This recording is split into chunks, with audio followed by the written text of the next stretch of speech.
Great. Okay.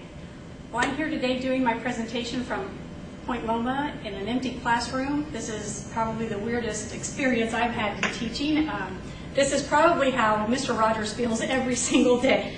But my audience isn't 3, and so fortunately I don't have to sing for you, and that's good for all of us. So I'm going to do a creative writing project today that will probably take me about a week to do with my special ed kids. I don't know if regular ed kids could get it done faster, probably. It has to do with writing biographies and understanding what a biography is, and then just being able to use their imagination and come up with a creative biography about a Beanie Baby.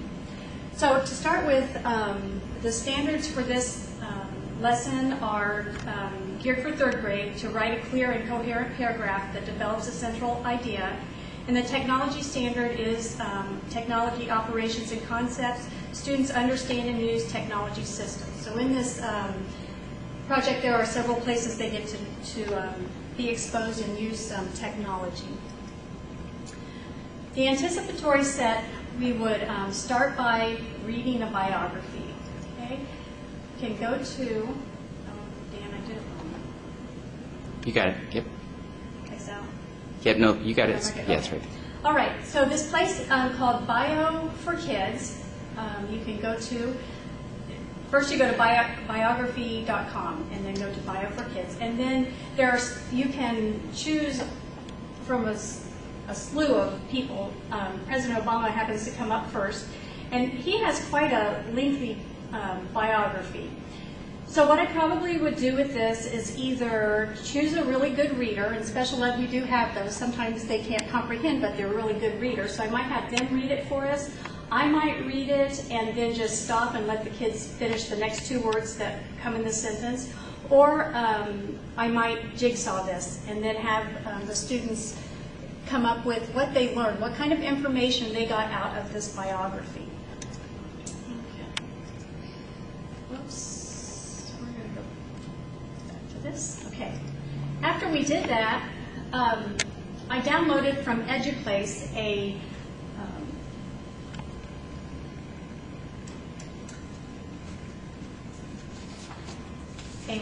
they call it a cluster word web. I call it a circle map. I guess it's not really a circle map, but what we would do is talk about biography. And I probably would divide the kids up into groups and let them talk about information that we learn in a biography. And we learn when they're born. We might learn the place that they're born. We might learn something about their education, something about their hobbies, something about what made them famous, and maybe what they're doing now. If they're retired, what they're doing now. Now, the kids could probably have other ideas, and we could even make more bubbles on here to include that. But those would be that's just an idea of what a biography is, and that would be a good assessment tool just to see if they were able to, if they picked up on what a biography had in it. Okay.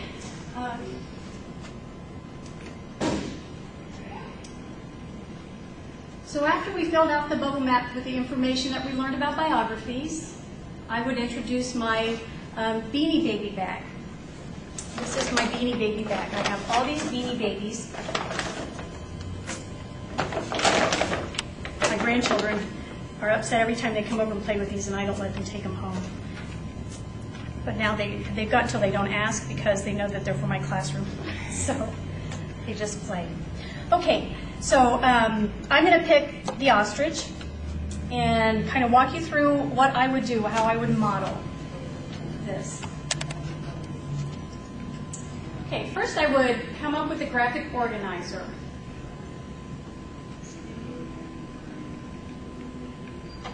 Where's my organizer? Yep, right there. Is that it? Yep. Yeah, it is. That's not it. Yeah, it is. Okay, then go up in the top and bubble. I see. Bubble that.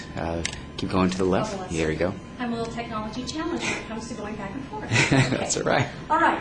So when they bubble us up, kids could do this on their own computer if they had it in front of them, but for modeling purposes, I would do it.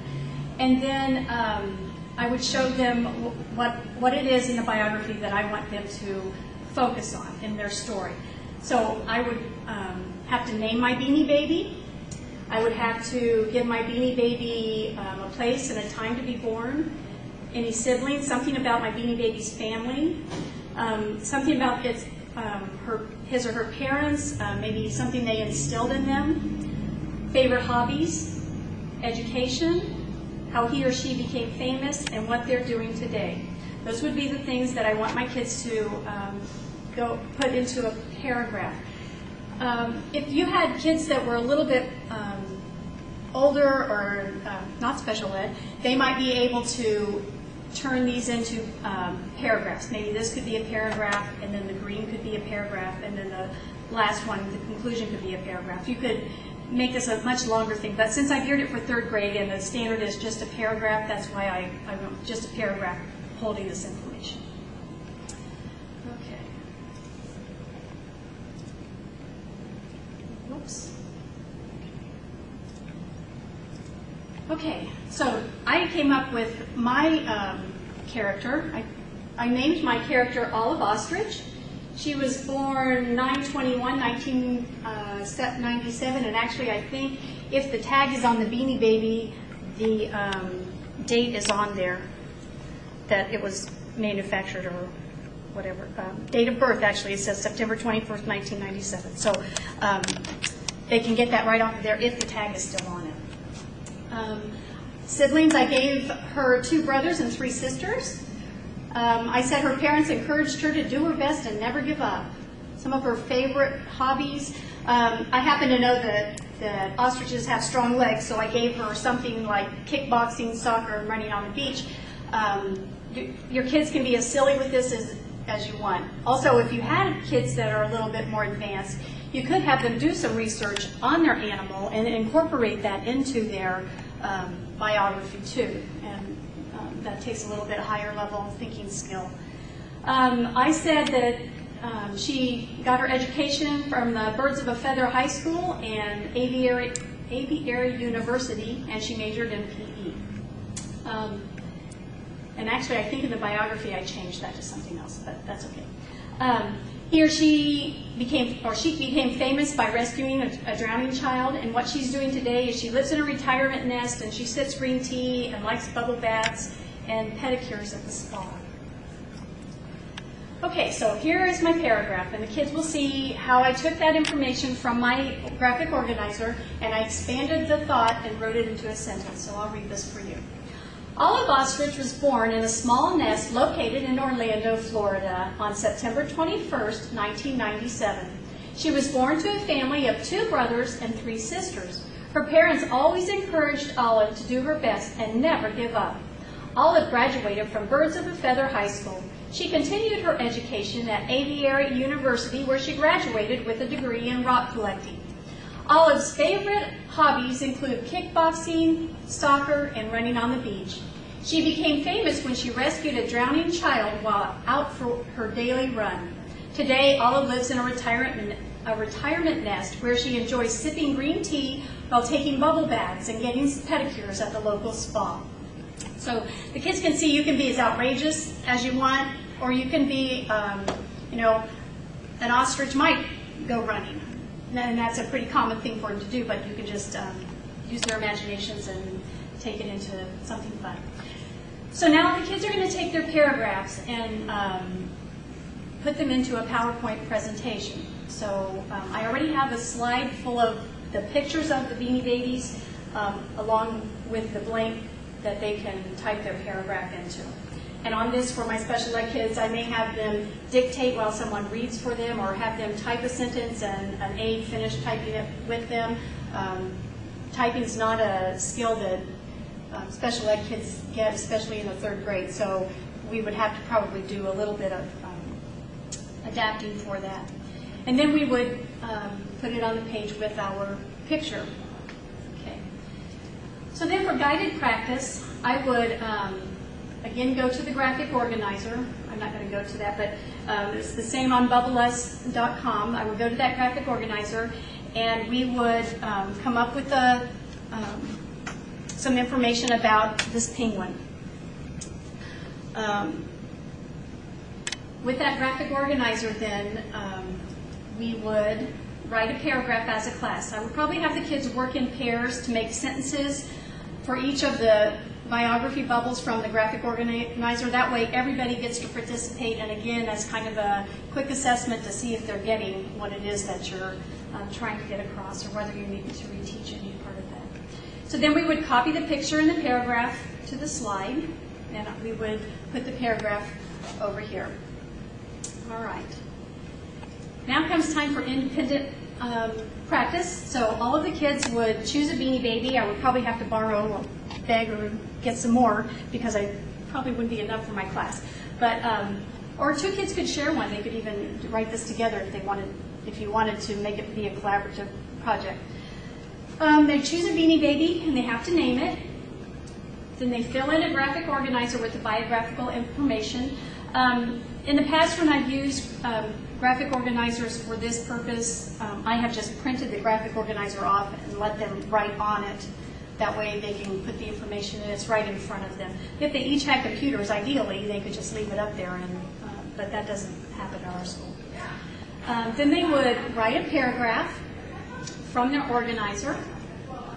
Then they would copy their paragraph to a slide with the picture.